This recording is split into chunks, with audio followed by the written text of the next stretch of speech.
साहब, सभी को नमस्ते, जोहार। और 2 दिवसीय जो ये पेस्ट मैनेजमेंट का जो ट्रेनिंग प्रोग्राम हुआ, central integrated pest management central Ranchi, सभी आए हुए हमारे जो ऑफिसर्स हैं, सबों को हमारे सहपाठियों की तरफ से मैं सभी को जोहार। 2 दिन का जो प्रोग्राम हुआ, इसमें हमें 2 दिन में बहुत कुछ सीखने को मिला। जैसे कि सबसे पहले आईपीएम के बारे में जानने को मिला। इंटीग्रेटेड पेस्ट मैनेजमेंट क्या है? सर लोगों ने हमें 2 दिन तक यही समझाया कि इसको कैसे करना है, पेस्टिसाइड का चयन कब करना है, जैविक पेस्टिसाइड का बायो कंट्रोल कैसे करना है, जैविक नियंत्रण कैसे करना है, साथ में कौन सा पेस्टिसाइड्स हमें हमारे दुकान में बेचना है, नहीं बेचना है, कौन सा कैसे बीज का उपचार करना है,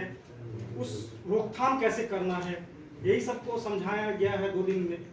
इसके लिए बहुत बहुत धन्यवाद हमारे आए हुए जो भी सर लोग हैं, बहुत आभार है हमारा उनके प्रति, जो हम लोगों को 2 दिन बुला करके एक अच्छा नियंत्रण मार्गदर्शन दिए हैं लोग। यही करके सबको मैं धन्यवाद कहना चाहूँगा।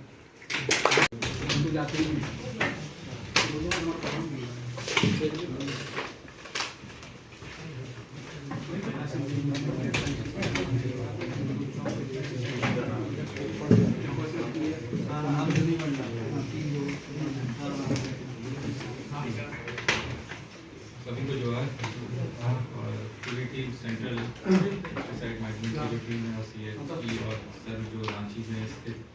जो ऑफिस से आए हुए हमारे सर हैं, और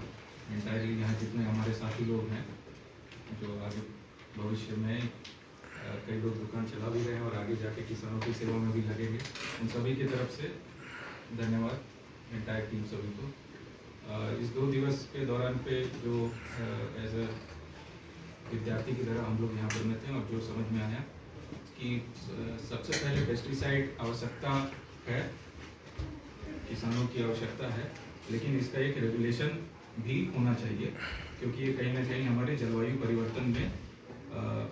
बहुत ज़्यादा प्रमुख कारण बनते जा रहा है। तो इस तरह का जो नज़रिया सर लोगों ने दिखाया, बताया कि किस तरह से हम लोग, जिसको इंग्लिश में बोलते हैं जुडिशियल यूज़, माने न्यायपूर्वक उसका इस्तेमाल करना कैसे हो। जैसे कि सबसे प्रथम में सर ने ये संदेश दिया कि जहाँ तक हो सके बायो मेजर्स पे जाया जाए, माने जितना भी जैविक विधि से कीटनाशक का मतलब कीटों के नियंत्रण को जितना तरीके से हम लोग इस्तेमाल कर सके। उदाहरण के तौर पर मैं बोलूँगा, जैसे फेरोमोन ट्रैप यहाँ पर सर ने दिखाया, ब्लू स्टिकी ट्रैप दिखाया, येलो स्टिकी ट्रैप दिखाया, फेरोमोन्स के बारे में बताया, फेरोमोन का क्या विधि होता है कि कैसे लगाते हैं और क्या वो क्यों लगाते हैं, किस तरह से नर कीड़ा अट्रैक्ट होता है। उसके बाद फिर उन्होंने हमें दवाइयों के प्रकार के बारे में बताया कि जिसमें 4 तरह के दवाई, 4 तरह के जो मानक होते हैं, नीला हो गया, पीला हो गया, लाल हो गया, आपका हरा वाला हो गया, वो किस किस तरह से किस किस लेवल को दर्शाता है। और साथ ही साथ उन्होंने हमें एक लिस्ट भी प्रदान किया जिसमें रेस्ट्रिक्टेड यूज़ जो पेस्टिसाइड के जो लिस्ट हैं उसमें नाम दिए हुए हैं, कुछ ऐसे पेस्टिसाइड है जो बैन हो गए हैं, और साथ ही साथ ये भी बताया कि बैन दवाइयों का प्रयोग तो बिल्कुल नहीं है। अच्छा, इसके लीगल चीज़ें यानी जो हमारे कानूनन जो इसकी प्रक्रिया है, जो भी इस गतिविधि में लिप्त होते हैं वो किस तरह से उन पर आगे कार्रवाई हो सकती है,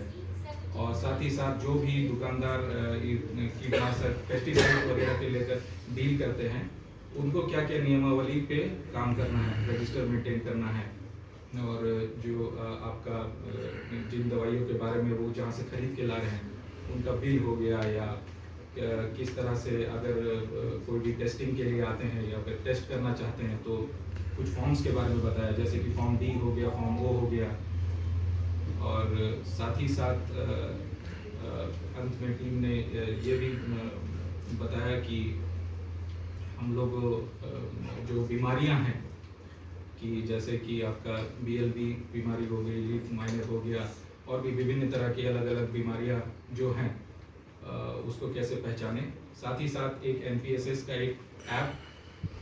के बारे में भी बताया, जो कि एक नया इनिशिएटिव है, और उसके बारे में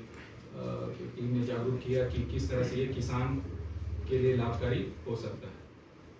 तो जहाँ तक मुझे याद है यही एक चीज़ होगी। तो पूरी टीम को धन्यवाद और सरकार सबको भी धन्यवाद।